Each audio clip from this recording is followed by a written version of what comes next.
Hi hello friends, good morning all of you. MRL study studio ಚಾನಲ್ಗೆ ತಮಗೆಲ್ಲರಿಗೂ ಸ್ವಾಗತಿಸುತ್ತಾ ಇವತ್ತಿನ ತರಗತಿಯಲ್ಲಿ ದೈಹಿಕ ಶಿಕ್ಷಕರ ಒಂದು ಪಠ್ಯಕ್ರಮಕ್ಕೆ ಸಂಬಂಧಪಟ್ಟಂತಹ ಅನಟೊಮಿಯಲ್ಲಿ ಬರುವಂತಹ ನರವ್ಯೂಹ ಸಂಸ್ಥೆಯಲ್ಲಿ ನಾನು ಜ್ಞಾನೇಂದ್ರಿಯಗಳು ಅನ್ನುವಂಥ ಒಂದು ಟಾಪಿಕ್ ಮೇಲೆ ಇವತ್ತಿನ ತರಗತಿಯನ್ನು ಮಾಡ್ತಾಯಿದ್ದೀನಿ. ನರಮಂಡಲ ಅಥವಾ ಜ್ಞಾನ ಸಂಸ್ಥೆ ಅಂತ ಕರಿತೀವಿ. ಅದರ ಮೇಲೆ ಹೋದ ಕ್ಲಾಸಲ್ಲಿ ಒಂದು ತರಗತಿ ಮಾಡಿದ್ದೀನಿ. ಅದರದ್ದು ಕಂಟಿನ್ಯೂಟಿ ಆಗಿರ್ತೈತೆ ಈ ಒಂದು ವಿಡಿಯೋ. ಇದಲ್ಲದೆ ನಾನು ಅನಾಟಮಿಗೆ ಸಂಬಂಧಪಟ್ಟಂತಹ 5 ತರಗತಿಗಳನ್ನು ಕಂಪ್ಲೀಟ್ ಮಾಡಿದ್ದೀನಿ. ಅದರಲ್ಲಿ ಜೀವಕೋಶ, ಅಸ್ಥಿ ಸಂಸ್ಥೆ, ಸ್ನಾಯುಗಳು, ಸಂದುಗಳು, ರಕ್ತ ಪರಿಚಲನಾ ಸಂಸ್ಥೆ ಹಾಗೂ ಶ್ವಾಸಾಂಗ ವ್ಯೂಹ. ಇದು 6ನೇ ತರಗತಿ, 6ನೇ ಒಂದು ಅಧ್ಯಾಯ ಆದಂತಹ ಜ್ಞಾನ ಸಂಸ್ಥೆ ಅಲ್ಲಿ ಬರುವಂತಹ ಜ್ಞಾನೇಂದ್ರಿಯಗಳು ಅನ್ನುವಂತಹ ಒಂದು ಟಾಪಿಕ್ ಮೇಲೆ ಇವತ್ತಿನ ತರಗತಿಯನ್ನು ಮಾಡ್ತಾಯಿದ್ದೀನಿ. ಏನು ದೈಹಿಕ ಶಿಕ್ಷಣ ಒಂದು ನೇಮಕಾತಿಗೆ ಪಠ್ಯಕ್ರಮವನ್ನು ಬಿಟ್ಟಿದ್ದಾರಲ್ಲ, ಆ ಒಂದು ಪಠ್ಯಕ್ರಮದಲ್ಲಿ ನಮಗೆಲ್ಲ ಏನಿದೆ ಡಿಸ್ಕ್ರಿಪ್ಟಿವ್ ಇದೆ ಅನ್ನೋದು ನಮಗೆಲ್ಲ ಗೊತ್ತಿದೆ. ಹಾಗಾಗಿ ನಾವು ಕೂಡ 3 ಪೇಪರು ಬರೀಬೇಕು. ಹಾಗಾಗಿ ಈ ಒಂದು ಲೆಸನ್ಗಳೊಂದಿಗೆ ಏನು ಮಾಡ್ಕೊಂಡು ಅಂದರೆ ನೀವೊಂದು ರೈಟಿಂಗು ಕೂಡ ಪ್ರಾಕ್ಟೀಸ್ ಮಾಡಬೇಕು ಅಂತ ಹೇಳ್ತಾ ಇವತ್ತಿನ ತರಗತಿಯನ್ನು ಪ್ರಾರಂಭಿಸ್ತಾ ಇದ್ದೀನಿ. ಇಲ್ಲಿ ಜ್ಞಾನೇಂದ್ರಿಯಗಳಿಗೆ ನಾವು ಸೆನ್ಸ್ ಆರ್ಗನ್ಸ್, ಪಂಚೇಂದ್ರಿಯಗಳಂತ ಕೂಡ ನಾವು ಕರಿತೀವಿ. ಇಂಗ್ಲೀಷಲ್ಲಿ ಸೆನ್ಸ್ ಆರ್ಗನ್ಸ್ ಅಂತ ಹೇಳಿದ್ರೆ, ಕನ್ನಡದಲ್ಲಿ ಜ್ಞಾನೇಂದ್ರಿಯಗಳು ಅಥವಾ ಪಂಚೇಂದ್ರಿಯಗಳು. ಪಂಚೇಂದ್ರಿಯಗಳಂತ ಯಾಕೆ ಕರಿತೀವಿ ಅಂದರೆ 5 ಅಂಗಗಳಿರುವುದರಿಂದಾಗಿ ಪಂಚೇಂದ್ರಿಯಗಳು ಅಂತೇಳಿ ಕರಿತೀವಿ. ಕಣ್ಣು, ಕಿವಿ, ಮೂಗು, ನಾಲಿಗೆ, ಚರ್ಮ ಇವೇನಂತೀವಿ ನಾವು ಜ್ಞಾನೇಂದ್ರಿಯಗಳು ಅಂಥೇಳಿ ಕರಿತೀವಿ. ಇವೇನು ಮಾಡ್ತೇವೆ, ನಮಗೆ ಸ್ಪರ್ಶ ಜ್ಞಾನವನ್ನು ನೀಡ್ತವೆ. ಮೊದಲನೇ ಆರ್ಗನ್ಸ್ ಬಂದುಬಿಟ್ಟು ಕಣ್ಣು ದೃಷ್ಟಿಜ್ಞಾನದ ಒಂದು ಅಂಗವಾಗಿದೆ. ನಮಗೆ ವಸ್ತುಗಳ ಬಣ್ಣ, ಆಕಾರ, ಗಾತ್ರ, ದೂರದ ಅರಿವು ಇದನ್ನಾಗ್ತೈತೆ ಕಣ್ಣುಗಳಿಂದ ನಮಗೆ ಗೋಚರ ಆಗ್ತೈತೆ. ಇವು ಮುಖದ ಅಸ್ಥಿಗಳಿಂದ ಏನಾಗಿದೆ ಮಾಡಲ್ಪಟ್ಟಿದೆ. ಆ ಮುಖದ ಅಸ್ಥಿಗಳ ಬರ್ಬಿಟ್ ಅನ್ನುವಂಥ ಒಂದು ಕುಳಿಗಳಲ್ಲಿ ಏನು ಮಾಡ್ತೇವೆ, ಈ ಕಣ್ಣುಗಳು ಕಂಡುಬರ್ತವೆ. ಕಣ್ಣಿನ ಮೇಲ್ಗಡೆಯಿಂದ ಬೀಳುವ ಸಣ್ಣ ಕಣಗಳನ್ನು ಹುಬ್ಬುಗಳು ಏನು ಮಾಡ್ತೇವೆ, ತಡೆಯುತ್ತವೆ. ಕಣ್ಣಿನ ಮೇಲ್ಗಡೆಯಿಂದ ಬೀಳುವ ಸಣ್ಣ ಕಣಗಳನ್ನು ಏನು ಮಾಡ್ತೈತೆ, ಈ ಹುಬ್ಬುಗಳು ತಡಿತವೆ. ಕಣ್ಣಿನ ರಪ್ಪೆ ಅಂಚಿನಲ್ಲಿರುವಂತಹ ಕೂದಲುಗಳು ಕಣ್ಣಿನೊಳಗೆ ಧೂಳಿನ ಕಣಗಳನ್ನು ಏನು ಮಾಡ್ತೈತೆ, ಪ್ರವೇಶಿಸದಂತೆ ಏನು ಮಾಡ್ತದೆ, ತಡೀತದೆ. ಕಣ್ಣಿನ ಹುಬ್ಬಿನ ಕೂದಲು ಏನು ಮಾಡ್ತದೆ, ನೆರಳನ್ನು ನೀಡ್ತದೆ. ಕಣ್ಣಿನ ಹುಬ್ಬಿನ ಕೂದಲು ನೆರಳನ್ನು ನೀಡ್ತೈತಿ ಅದಕ್ಕೆ ಕಣ್ಣಿಗೆ. ಕಂಜೆಕ್ಟಿವ್ ಎಂಬ ತೆಳುವಾದ ಪೊರೆಯು ರಪ್ಪೆಯ ಒಳಗಡೆಯನ್ನು ಕಣ್ಣುಗುಡ್ಡೆಯ ಮುಂಭಾಗವನ್ನು ಆವರಿಸಿದೆ. ಕಂಜೆಕ್ಟಿವ್ ಅನ್ನುವಂತಹ ಒಂದು ಪದರು ಅದೇನು ಮಾಡಿದೆ ಅಂದರೆ ರಪ್ಪೆಯ ಅಂದರೆ ಏನು ಕಣ್ಣು ರೆಪ್ಪೆ ಇರ್ತದಲ್ಲ, ಆ ಒಂದು ಕಣ್ಣು ರೆಪ್ಪೆಯ ಗೋಡೆಯನ್ನು ಅಂದರೆ ಒಳಗೋಡೆಯನ್ನು ಏನು ಮಾಡಿದೆ, ಅದು ಕಣ್ಣುಗುಡ್ಡೆಯ ಮುಂಭಾಗವನ್ನು ಈ ಒಂದು ಕಂಜೆಕ್ಟಿವ್ ಆವರಿಸಿದೆ. ಮೇಲಿನ ಕಣ್ಣುರೆಪ್ಪೆಗಳ ಹಿಂಭಾಗದಲ್ಲಿ, ಮೇಲಿನ ಕಣ್ಣುರೆಪ್ಪೆ ಇರ್ತದಲ್ಲ ಅದರ ಹಿಂಭಾಗದಲ್ಲಿ ಅಶ್ರುಗ್ರಂಥಿಗಳು ಕಂಡುಬರ್ತವೆ. ಈ ಅಶ್ರುಗ್ರಂಥಿಗಳು ಏನು ಮಾಡ್ತವೆ, ನಮ್ಮ ಕಣ್ಣೀರು ಬರೋಕ್ಕೆ ಕಾರಣವಾಗಿರ್ತವೆ. ಇವುಗಳಿಂದ ಉತ್ಪತ್ತಿಯಾದ ಕಣ್ಣುಗಳನ್ನು ತೊಳೆದು ಏನು ಮಾಡ್ತೇವೆ, ಸ್ವಚ್ಛಗೊಳಿಸ್ತೇವೆ. ನಾವು ಯಾವಾಗ ಕಣ್ಣೀರು ಆಳ್ತಾ ಇರಬೇಕು, ಅದರಿಂದ ಕಣ್ಣೀರು ಹೋಗುತ್ತಲ್ಲ, ಅವಾಗ ಏನಾಗ್ತದೆ, ನಮ್ಮ ಕಣ್ಣು ಸ್ವಚ್ಛಗೊಳ್ತವೆ. ಕಣ್ಣನ್ನು ತೇವವಾಗಿಡಲು, ಧೂಳು ಮುಂತಾದ ಹೊರ ವಸ್ತುಗಳನ್ನು ಹೊರಹಾಕಲು ಏನು ಮಾಡ್ತದೆ, ಸಹಾಯಕ ಆಗ್ತದೆ. ಹಾಗೂ ಕಣ್ಣೀರಿನಲ್ಲಿರುವಂತಹ ಲವಣಗಳನ್ನು ಏನಾಗ್ತವೆ, ಪೂರ್ತಿ ನಾಶಕವಾಗಿ ಕಣ್ಣಲ್ಲಿರುವಂತಹ ಯಾವುದಾದ್ರೂ ಲವಣಗಳಿದ್ರೆ ಏನಾಗ್ತವೆ, ನಾಶ ಆಗ್ತವೆ ಈ ಒಂದು ಕಣ್ಣೀರು ಬರುವುದರಿಂದ. ಹಾಗಾದರೆ ನಮ್ಮ ಕಣ್ಣು ಯಾವ ರೀತಿ ರಚನೆಯಾಗಿದೆ ಅಂತ ಹೇಳಿ ನೋಡ್ರಿ. ಕಣ್ಣುಗುಡ್ಡೆಗಳು ಏನಾಗಿದ್ದಾವೆ, ಗೋಲಾಕಾರವಾಗಿರ್ತವೆ. ಕಣ್ಣುಗುಡ್ಡೆಗಳು ಏನಾಗಿರ್ತವೆ, ಗೋಲಾಕಾರವಾಗಿರ್ತವೆ. ಇದ್ರ ವ್ಯಾಸ ಎಷ್ಟಿರ್ತವೆ ಅಂದರೆ 24 mm ಇರ್ತವೆ. ವ್ಯಾಸ ಎಷ್ಟಿರ್ತವೆ, 24 mm ಇರ್ತವೆ. ಮುಂಭಾಗವು ಪಾರದರ್ಶಕವಾಗಿರ್ತೈತೆ. ಮುಂಭಾಗ ಏನು ಮಾಡ್ತೈತೆ, ಪಾರದರ್ಶಕವಾಗಿರ್ತೈತೆ. ಗುಡ್ಡೆಯು ಏನಾಗಿರ್ತದೆ, ಪೊಳ್ಳಾಗಿದ್ದು 3 ಆವರಣಗಳನ್ನು ಹೊಂದಿದೆ. ಕಣ್ಣುಗುಡ್ಡೆಯು ಪೊಳ್ಳಾಗಿದ್ದು 3 ಆವರಣಗಳು ಹೊಂದಿದೆ. ಆ 3 ಆವರಣಗಳು ಯಾವಂದರೆ ಒಂದು ಸ್ಕ್ಲೀರಾ, ಕೊರೈಡ್, ರೆಟಿನಾ. ಹಾಗಾದರೆ ಸ್ಕ್ಲೀರಾ ಅಂದ್ರೇನು ಅಂತಂದರೆ ಹೊರ ಆವರಣದ ಬಿಳಿಯ ಒಂದು ಕವಚವಾಗಿದೆ. ಯಾವುದು ಸ್ಕ್ಲೀರಾ, ಹೊರ ಆವರಣದ ಒಂದು ಬಿಳಿಯ ಕವಚ, ಏನು ಬಿಳಿ ಕಾಣ್ತಾರೆ ನಮ್ಮ ಕಣ್ಣು, ಅದು ಏನಾಗುತ್ತೆ, ಸ್ಕ್ಲೀರಾ ಅಂತೇಳಿ ಕರಿತೀವಿ. ಸಂಯೋಜ ಅಂಗಾಂಶದ ನರಗಳಿಂದ ಅದು ಮಾಡಲ್ಪಟ್ಟಿರ್ತೈತಿ. ಇದರಿಂದ ಮಾಡಲ್ಪಟ್ಟಿರ್ತೈತಿ. ಸ್ಕ್ಲೀರಾ ಅಂದರೆ ಸಂಯೋಜ ಅಂಗಾಂಶದಿಂದ ಮಾಡಲ್ಪಟ್ಟಿರ್ತೈತಿ. ಕಣ್ಣುಗುಡ್ಡೆಯ ಮುಂಭಾಗದಲ್ಲಿ ಈ ಆವರಣವು ತೆಳುವಾಗಿ ಬೆಳಕು ಪ್ರವೇಶಿಸಬಲ್ಲ ಕಾರ್ನಿಯಾ ಎಂಬ ಕವಚ ಹೊಂದಿರ್ತೈತಿ. ಇದು ಮುಂದಕ್ಕೆ ಹಬ್ಬಿದ್ದು ಕಣ್ಣಿನ ಮೊಸರದಂತೆ ಏನು ಮಾಡ್ತೈತಿ, ಕೆಲಸ ಮಾಡ್ತೈತಿ. ಹೊರ ಆವರಣದ ಬಿಳಿಯ ಕವಚವಾಗಿದೆ ಯಾವುದು, ಸ್ಕ್ಲೀರಾ. ಇದು ಸಂಯೋಜ ಅಂಗಾಂಶದ ನರಗಳಿಂದ ಏನಾಗಿದೆ, ಮಾಡಲ್ಪಟ್ಟಿದೆ. ಕಣ್ಣುಗುಡ್ಡೆಯ ಮುಂಭಾಗದಲ್ಲಿ ಈ ವರ್ಣ ತೆಳುವಾಗಿ ಬೆಳಕು ಪ್ರವೇಶಿಸಬಲ್ಲ ಒಂದು ಕಾರ್ನಿಯ ಎಂಬ ಕವಚವನ್ನು ಹೊಂದಿದೆ. ಯಾವುದು? ಸ್ಕ್ಲೀರಾ. ಇದು ಮುಂದಕ್ಕೆ ಉಬ್ಬಿದ್ದು ಕಣ್ಣಿನ ಮಸೂರದಂತೆ ಏನು ಮಾಡ್ತದೆ? ಇದು ಕೆಲಸ ಮಾಡ್ತದೆ. ಯಾವುದು? ಸ್ಕ್ಲೀರಾ. ನೆಕ್ಸ್ಟ್ ಭಾಗ ಬಂದುಬಿಟ್ಟು ಕೊರಾಯ್ಡ್. ಹಾಗಾದರೆ ಕೊರಾಯ್ಡ್ ಅಂದರೆ ಏನಂದರೆ ಇದು ಮಧ್ಯದ ಆವರಣವಾಗಿದೆ. ಕೊರಾಯ್ಡು ಇದು ಸ್ಕ್ಲೀರಾವನ್ನು ಒಳಗಡೆ ಆವರಿಸಿದೆ. ಮಧ್ಯದ ಆವರಣ ಏನಾಗ್ತೈತಿ? ಇದು ಕೊರಾಯ್ಡ್ ಆಗಿರ್ತೈತಿ. ಇದು ಸ್ಕ್ಲೀರಾವನ್ನು ಒಳಗಡೆ ಆವರಿಸಿದೆ. ಸ್ಕ್ಲೀರಾವನ್ನು ಮಾಡಿದೆ, ಇದು ಒಳಗಡೆ ಆವರಿಸಿದೆ. ತೆಳುವಾದ ಮತ್ತು ಕಪ್ಪಾದ ಪದರವಾಗಿದೆ. ತೆಳುವಾದ ಮತ್ತು ಕಪ್ಪಾದ ಪದರ ಕ್ಲೋರೈಡ್. ನಮ್ಮದು ಏನು ಬ್ಲ್ಯಾಕ್ ಕಾಣುತ್ತಲ್ಲ ಅದಕ್ಕೇನೈತಿ ಕ್ಲೋರೈಡ್ ಅಂತ ಕರಿತೀವಿ. ಇದರಲ್ಲಿ ನರಗಳು ಮತ್ತು ರಕ್ತನಾಳಗಳು ಏನಾಗಿದ್ದಾವೆ? ಹೇರಳವಾಗಿವೆ ಅಂದರೆ ಜಾಸ್ತಿ ಇದ್ದಾವೆ ಅಂತ ಅರ್ಥ. ಈ ಆವರಣವು ಕಣ್ಣಿಗೆ ಪೋಷಕ ವಸ್ತುಗಳನ್ನು ಒದಗಿಸುತ್ತದೆ. ಕಣ್ಣಿನ ಮುಂಭಾಗದ ಕೇಂದ್ರ ಭಾಗದಲ್ಲಿ ಪಾಪೆ ಕಂಡುಬರ್ತೈತೆ. ಕಣ್ಣಿನ ಮುಂಭಾಗದಲ್ಲಿ ಕೇಂದ್ರ ಭಾಗದಲ್ಲಿ ಏನು ಬರ್ತೈತೆ? ಪಾಪೆ ಕಂಡುಬರ್ತೈತೆ. ಪಾಪೆ ರಂಧ್ರ ಅಂದ್ಕೊಳ್ಳೋಣ ಅದನ್ನು ಕರಿತೀವಿ. ಪಾಪೆಯ ಮೇಲು ಮತ್ತು ಕೆಳಗು ಬಂಧಿತವಾಗಿರುವ ಅಂಗಾಂಶವಿದೆ. ಅದಕ್ಕೆ ಏನಂತೀವಿ ಅಂದರೆ ಐರಿಸ್ ವರ್ಣಪಟಲ ಅಂತೇಳಿ ಕರಿತೀವಿ. ಏನಂತ ಕರಿತೀವಿ? ಅದಕ್ಕೆ ಐರಿಸ್ ವರ್ಣಪಟಲ ಅಂತೇಳಿ ಕರಿತೀವಿ. ವರ್ಣಪಟಲದಲ್ಲಿ ನಾನಾ ವರ್ಣ ವಸ್ತುಗಳು ಇರುವುದರಿಂದ ಕಣ್ಣಿನ ಬಣ್ಣಕ್ಕೆ ಏನಾಗ್ತದೆ? ಕಾರಣವಾಗ್ತದೆ. ಯಾವುದು? ಐರಿಸ್ ವರ್ಣಪಟಲ. ಮಸೂರವು ವಿವಿಧ ದೂರಗಳಲ್ಲಿರುವ ವಸ್ತುಗಳ ಪ್ರತಿಬಿಂಬಗಳನ್ನು ರೆಟಿನದ ಮೇಲೆ ಏನು ಮಾಡ್ತವೆ? ಕೇಂದ್ರೀಕರಿಸ್ತವೆ. ಇದು ಒಂದು ತೆಳ್ಳಗಿನ ಪೊರೆಯಲ್ಲಿ ಹಿಡಿದಿಟ್ಟ ದ್ರವವಾಗಿದೆ. ವರ್ಣಪಟಲ ಮತ್ತು ಮಸೂರದ ನಡುವೆ ಇರುವ ಕೋಣೆಯನ್ನು ಏನಂತೀವಿ ನಾವು ಅಂತಂದರೆ ಹಿಂಭಾಗದ ಕೋಣೆ ಅಂತೇಳಿ ಕರಿತೀವಿ. ವರ್ಣಪಟಲ ಮತ್ತು ಮಸೂರದ ನಡುವೆ ಇರುವಂತಹ ಕೋಣೆಗೆ ಏನಂತೀವಿ? ಹಿಂಭಾಗದ ಕೋಣೆ ಅಂತೇಳಿ ನಾವು ಕರಿತೀವಿ. ಈ ಹಿಂಭಾಗದ ಕೋಣೆಯಲ್ಲಿ ಲೋಳೆಯಾಗಿರುವ ಬಿಳಿ ದ್ರವ ಕಂಡುಬರ್ತೈತೆ. ಇದನ್ನು ನಾವೇನಂತೀವಿ ಅಂದರೆ ಕಾಚಕ ರಸಧಾತು ಅಂತೇಳಿ ಕರಿತೀವಿ. ಏನಂತ ಕರಿತೀವಿ? ಕಾಚಕ ರಸಧಾತು ಅಂತೇಳಿ ಕರಿತೀವಿ. ಇದು ಬೆಳಕಿನ ಕಿರಣಗಳ ವಕ್ರೀಭವನಕ್ಕೆ ಏನಾಗಿದೆ? ಸಹಕಾರಿಯಾಗಿದೆ. ಬೆಳಕಿನ ಕಿರಣಗಳ ವಕ್ರೀಭವನಕ್ಕೆ ಈ ಒಂದು ಕಾಚಕ ರಸಧಾತು ಏನಾಗಿರ್ತವೆ? ಸಹಕಾರ ಮಾಡ್ತೈತೆ. ಕಣ್ಣುಗುಡ್ಡೆಯ ಗೋಡೆಯ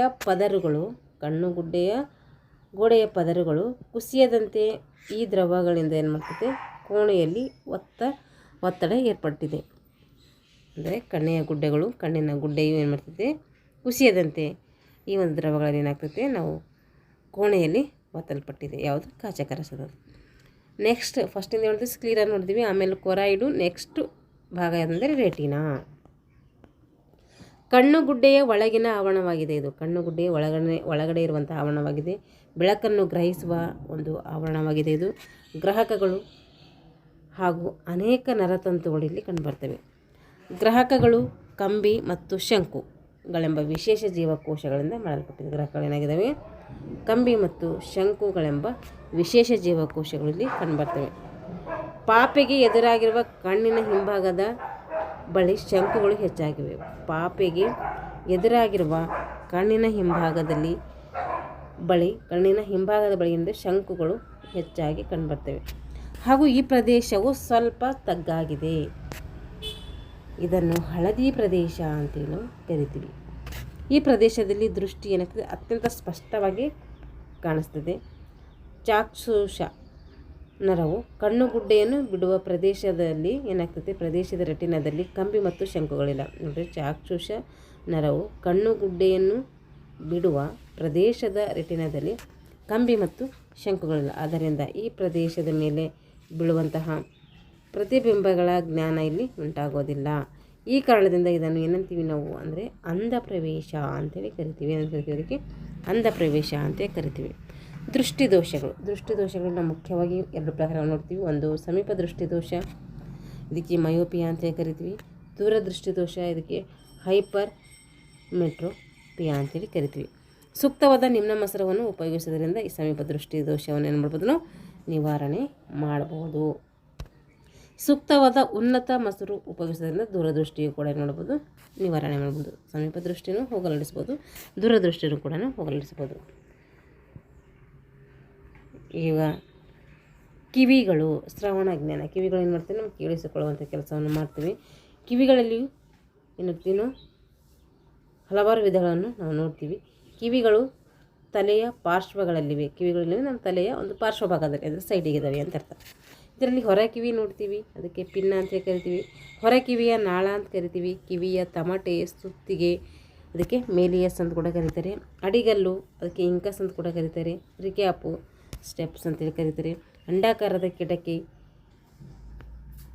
ಯೂಟ್ರಿಕ್ಯುಲಸ್, ಅರ್ಧ ಚಂದ್ರಾಕೃತಿಯ ಕಾಲುವೆಗಳು, ಸ್ಯಾಕ್ಯುಲೆಸ್, ಕಾಕ್ಲಿಯ, ಕಾರ್ಟ್ ಅಂಗ್, ಪೆರಿಲಿಂಫ್ ಮತ್ತು ಎಂಡೋಲಿಂಫ್ ಇನ್ನೂ ಇದ್ದಾವೆ. ಗುಂಡಾದ ಕಿಟಕಿ, ಶ್ರವಣ ನರ, ಸ್ಟೇಫಿನ್ ನಾಳ, ಹೀಗೆ ಹಲವಾರು ಭಾಗಗಳನ್ನು ಕಿವಿಗಳಿರೋದನ್ನು ನೋಡ್ತೀವಿ. ಕಿವಿಯಲ್ಲಿ ಮುಖ್ಯವಾಗಿ ನಾವು 3 ಭಾಗಗಳನ್ನು ನೋಡ್ತೀವಿ. ಒಂದು ಹೊರ ಕಿವಿ, ಮಧ್ಯ ಕಿವಿ, ಒಳ ಕಿವಿ. ಹಾಗಾದರೆ ಹೊರ ಕಿವಿ ನೋಡ್ರಿ, ಅದಕ್ಕೆ ಹಾಲೆ ಅಂತ ಕೂಡ ನಾವು ಕರಿತೀವಿ. ಕರ್ಣನಾಳ ಮತ್ತು ಕಿವಿಯ ತಮಟೆ ಎಂಬ ಭಾಗಗಳಿಂದ ಈ ಒಂದು ಹೊರ ಕಿವಿ ಏನಾಗಿದೆ ಕೂಡಿದೆ. ಹಾಲೆ ಚರ್ಮದಿಂದ ಆವರಿಸಲ್ಪಟ್ಟ ಮೃದುವಸ್ಥೆಯಿಂದಾಗಿದೆ ಹೊರ ಕಿವಿ. ಕರ್ಣನಾಳ ದ್ವಾರದ ಬಳಿ ಇರುವಂಥ ಸೂಕ್ಷ್ಮವಾದ ಕೂದಲುಗಳು ಹೊರ ವಸ್ತುಗಳ ಕಿವಿ ಪ್ರವೇಶಿಸುವುದನ್ನು ತಡಿತವೆ. ಅದಕ್ಕೆ ತಮಟೆ ಅಂತೇಳಿ ಕರಿತೀವಿ. ತಮಟೆ ಒಳತುದಿಯಲ್ಲಿ ಓರೆಯಾಗಿ ಸ್ಥಾಪಿತವಾಗಿದೆ. ಹೊರ ಕಿವಿಯನ್ನು ಮಧ್ಯ ಕಿವಿಯಿಂದ ಪ್ರತ್ಯೇಕಿಸುತ್ತದೆ. ತಮಟೆ ಏನು ಮಾಡ್ತೈತೆ, ಹೊರ ಕಿವಿಯನ್ನು ಮಧ್ಯ ಕಿವಿಯಿಂದ ಪ್ರತ್ಯೇಕ ಮಾಡ್ತೈತೆ ಹಾಗೂ ಶಬ್ದ ತರಂಗಗಳಿಗೆ ಅನುಗುಣವಾಗಿ ಏನು ಮಾಡ್ತದೆ, ಕಂಪಿಸ್ತೈತೆ. ಇದು ಮಧ್ಯ ಕಿವಿಯ ಅದು ಹೊರ ಕಿವಿಯ ಕೆಲಸ. ಇದು ಈಗ ಮಧ್ಯ ಕಿವಿ ನೋಡ್ರಿ, ಮಧ್ಯ ಕಿವಿ ಕೆಲಸ ಏನಂತೇಳಿ 3 ಮೂಳೆಗಳಿಂದಾಗಿದೆ ಇದು ಮಧ್ಯ ಕಿವಿ.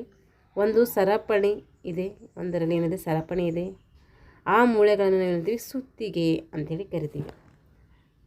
ಅದಕ್ಕೆ ಅಡಿಗಲ್ಲು ಮತ್ತು ರಿಕ್ಯಾಪ್ ಅಂತ ಕೂಡ ನಾವು ಕರಿತೀವಿ. ರಿಕ್ಯಾಪು ಮೂಳೆಯ ಅಂಡಾಕಾರದ ಕಿಟಕಿಯಲ್ಲಿ ಏನು ಮಾಡಿದೆ, ಸೇರಿಕೊಂಡಿದೆ.